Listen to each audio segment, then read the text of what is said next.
मैं आ रहा हूँ 23 मई को सिनेमा घरों में। ये तो मैं अभी बोल के गया था ना। हॉलीवुड में टाइम लूप की फिल्मों का अपना बोलबाला रहा है। वहाँ टाइम लूप पर Groundhog Day, Edge of Tomorrow, Source of Code, Happy Death Day, Palm Springs, Somewhere in Time जैसी कई यादगार फिल्में बनी हैं।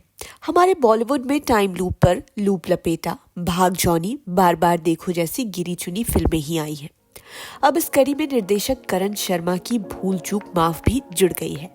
मगर अफसोस कि करण की नए विषय पर आधारित यह फिल्म कमजोर कहानी के चलते बेहतरीन बनते बनते रह गई।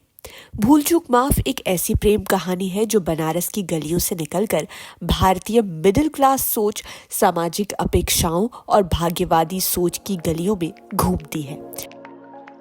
रंजन तिवारी यानी कि राजकुमार राव एक आम युवक है जिसे दो चीजें चाहिए, सरकारी नौकरी और प्रेमिका तितली मिश्रा यानी कि वामिका गब्बी। लेकिन तितली के पिताजी के लिए प्रेम से कहीं ज्यादा महत्वपूर्ण है एक पक्की सरकारी नौकरी वाला दामाद। जब रंजन नौकरी के बिना तितली संग भागने की कोशिश करता है तो मामला हाथ से निकल जाता है। शर्त रखी जाती है कि 2 महीने में सरकारी नौकरी ला दो, फिर ब्याह कर लो।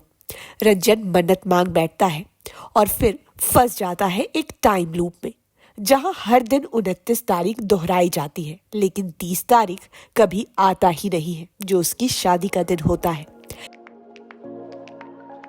राजकुमार राव ने एक बार फिर यह साबित कर दिया कि वे आम आदमी के असामान्य हालात को पर्दे पर जीवंत कर सकते हैं। रंजन के किरदार में उनका चुलबुलापन, असहायता और प्यार के लिए बेचैनी पूरी तरह दर्शकों से जुड़ती है। वामिका गब्बी ने तितली के किरदार को संजीदगी और मस्ती का संतुलन देते हुए निभाया है।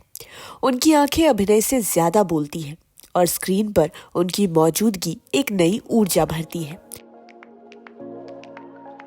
सहायक कलाकारों की बात करें तो संजय मिश्रा, सीमा पहवा, रघुबीर यादव, विनीत कुमार, जाहिर हुसैन जैसे मंचे हुए कलाकारों ने फिल्म को जीवंत बना दिया है।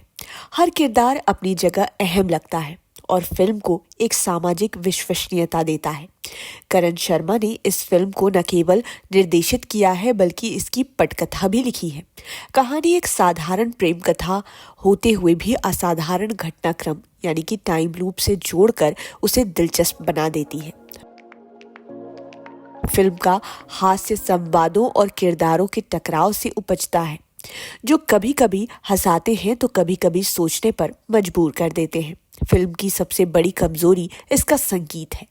गानों की अधिकता कहानी की गति को बाधित करती है और दृश्य प्रवाह में रुकावट डालती है। यदि गानों की संख्या सीमित होती तो फिल्म अधिक प्रभावशाली होती। सिनेमेटोग्राफी के जरिए बनारस का लोकल जीवन, गलियों का सौंदर्य और पात्रों की बनावट विश्वसनीय रूप से पेश की गई है। भूल चूक माफ उन फिल्मों में से है जिन्हें आप परिवार के साथ बैठकर देख सकते हैं। यह मनोरंजन के साथ साथ भारतीय युवाओं के जीवन, उनकी आकांक्षाओं और सामाजिक दबाव पर बारीक पड़ताल भी करती है। फिल्म का टाइम लूप वाला कॉन्सेप्ट इसे आम प्रेम कथाओं से अलग बनाता है। अगर आप हल्की फुल्की कॉमेडी, सधा हुआ अभिनय और एक नई तरह की प्रेम कहानी देखना चाहते हैं तो भूल चूक माफ आपको निराश नहीं करेगी। हाँ, अगर आप संगीत या तेज रफ्तार की फिल्में पसंद करते हैं तो इसमें थोड़ी निराशा हो सकती है।